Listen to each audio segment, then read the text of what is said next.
नमस्कार, स्वागत है आपका। आप देख रहे हैं द न्यूज और मैं रानी गुप्ता आपके साथ। क्या किसान आंदोलन खत्म हो चुका है और किसान अपने घरों को रवाना हो रहे हैं? दरअसल आपको बता दें कि पंजाब हरियाणा के शंभू और खनौरी बॉर्डर पर किसानों का आंदोलन जारी है और इस बीच 22 दिनों के बाद हरियाणा प्रशासन ने सोमवार को अंबाला और चंडीगढ़ हाईवे के बीच लगाए गए बैरिकेड्स को हटा दिए गए हैं। यानी कि अंबाला और चंडीगढ़ जो हाईवे है, जहां पर 22 दिनों तक इसे बंद कर रखा गया था किसान आंदोलन की वजह से, इसके बैरिकेड्स को हटा दिए गए हैं। बकायदा बुलडोजर मंगवाया गया था जिसके माध्यम से इसे हटाया गया और ये हाईवे अब पूरी तरीके से ओपन हो चुका है।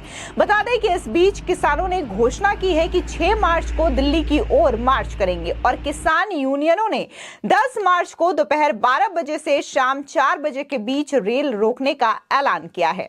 इस बीच किसान नेता सरवन सिंह पंढेर और जगजीत सिंह ढल्लेवाल ने रविवार को देश भर के किसानों से विरोध प्रदर्शन के लिए 6 मार्च को दिल्ली पहुंचने की अपील भी की है। बता दें कि उन्होंने आंदोलन के समर्थन में 10 मार्च को 4 घंटे के लिए देश भर में रेल रोको आंदोलन का आह्वान भी किया है। आपको बता दें, जिस तरीके से लगातार देखने को मिल रहा था कि सिंधु बॉर्डर और खनौरी बॉर्डर में वहां पर किसान मौजूद थे, आए दिन उपद्रव भी देखने को मिलता था जिसमें पुलिस के साथ साथ कई सारे किसान भी घायल होने की खबर सामने आई थी।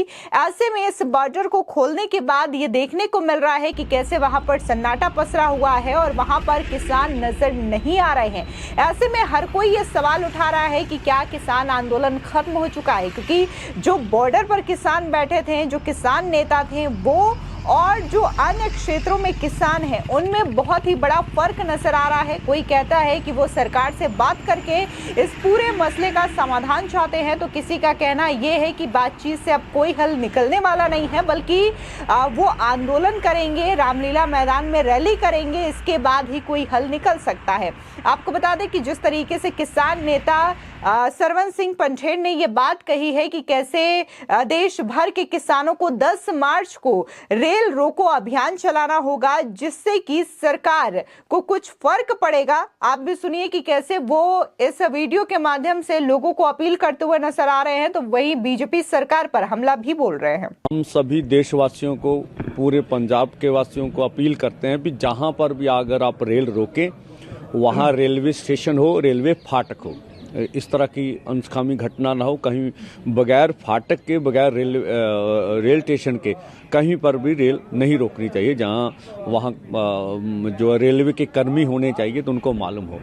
जिस तरह से हम देख रहे हैं कि जो कल पंजाब की विधानसभा में हुआ, तो ये भी एक किस्म का केंद्र का हाथ बटाने वाली बात है। जो सरकार है, जिस तरह से जो बातें निकल कर आ रही हैं कि किसी के व्यवहार पर मीडिया में चर्चा चल रही है, तो ये चर्चा भी गिनमित के चलाई जा रही है कि मीडिया में इसकी डिबेट हो, किसान आंदोलन डीरेल हो, ये भी हम देख रहे हैं।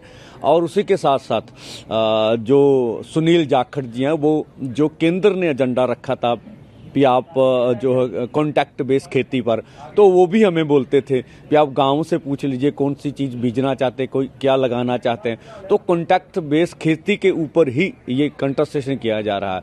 और दूसरा जो सुनील जाखड़ जी ने बोला, वो साफ है भी, जो भाजपा ने हमारे किसानों के खून में उनके हाथ जो रंगे हैं, तो सुनील जाखड़ जी कोशिश कर रहे हैं उनका मुंह धोने की। तो ये जो दाग उनके माथे पर कलंक लग गया, धुलने वाला नहीं है। तो उसको जो मर्जी अलग अलग ढंग से बोला जाए, फायदा कहीं। अभी तक भी मोदी सरकार अपने चोन दंगल में कूदी हुई है। उसको किसी किसान का, खेत मजदूर का कोई फिक्र नहीं है। ना वो जवाब देने में, ना उनको ये है कि एमएसपी लीगर कानून देंगे भी कि नहीं देंगे, किसान मजदूर का कर्ज खत्म करना है या नहीं करना है, और C2 50% के अनुसार फसलों के दाम देने हैं या नहीं देने। इनके ऊपर तो मुझे नहीं लगता भी मोदी सरकार का कोई ध्यान है। हाँ, वो अपने कार्यक्रम पे व्यस्त है।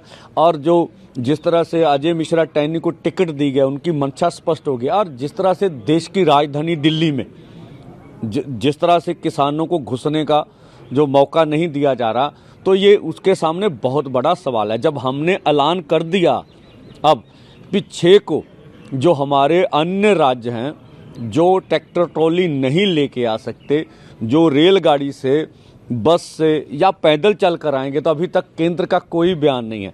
कि उन किसानों को हम जंतर मंतर पर धरना लगाने देंगे, तो तब साफ हो जाए ना। तो ये दुनिया के सामने केंद्र की जो खोट नीति है वो सामने आ जाएगी कि ये देश की राजधानी में किसान को जाने ही नहीं देना चाहते। और लगातार जो मीडिया पर ये प्रचार चलाने की कोशिश की जा रही है, कुछ सरकार के आईटी सेल हैं, कुछ सरकार के खासम खास हैं कि आंदोलन कम पड़ रहा है, आंदोलन घट रहा है, इस तरह की हमें तो कोई लगती नहीं है।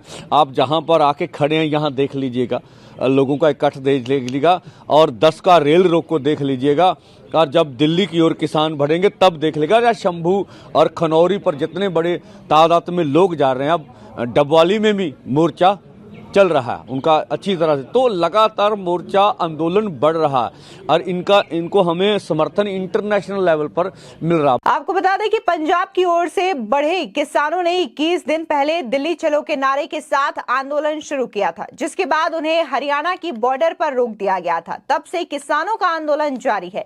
किसान नेता सरवन सिंह पंढेर ने कहा है कि हरियाणा सीमा पर बैठे प्रदर्शनकारी स्थल पर ही अपना विरोध जारी रखेंगे, कोई भी किसान वापस नहीं जाएगा। सरवन सिंह पंढेर ने एक बयान जारी करते हुए कहा कि हमने दिल्ली चलो मार्च वापस नहीं लिया है, हम राजमार्गों से बैरिकेडिंग्स हटने तक इंतजार करेंगे, सीमाओं पर हमारा विरोध जारी रहेगा।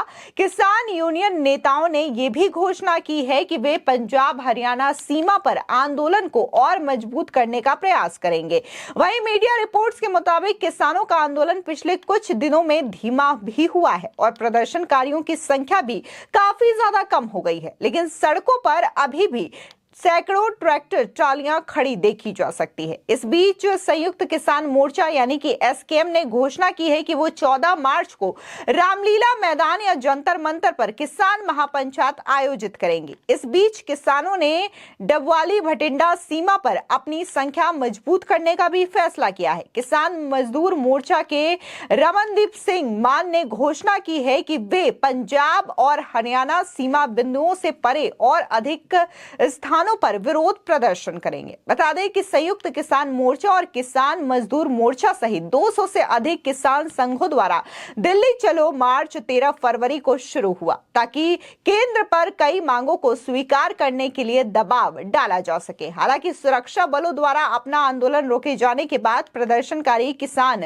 पंजाब और हरियाणा के बीच शंभू और खनौरी सीमा बिंदुओं पर रुके हुए थे, लेकिन बाद में यहां पर देखने को मिलता है कि सन्नाटा पसरा हुआ है और एक एक करके किसान अपने घरों को लौट रहे हैं। हालांकि जो दिल्ली में बैठे हुए बॉर्डर पर कुछ किसान नेता हैं, वो तो ये दावा कर रहे हैं दिल्ली चलो मार्च का और रेल रोको अभियान के बारे में, लेकिन अगर हम बॉर्डर की बात करें तो वहां पर फिलहाल किसान नजर नहीं आ रहे हैं और एक एक करके वो अपने घरों की ओर लौटते हुए नजर आ रहे हैं, जिसकी वजह से अब ये खबरें चल रही हैं कि क्या किसान आंदोलन धीमा पड़ चुका है, क्योंकि किसान ही जब नजर नहीं आ रहे हैं तो आखिर ये आंदोलन कैसे होगा।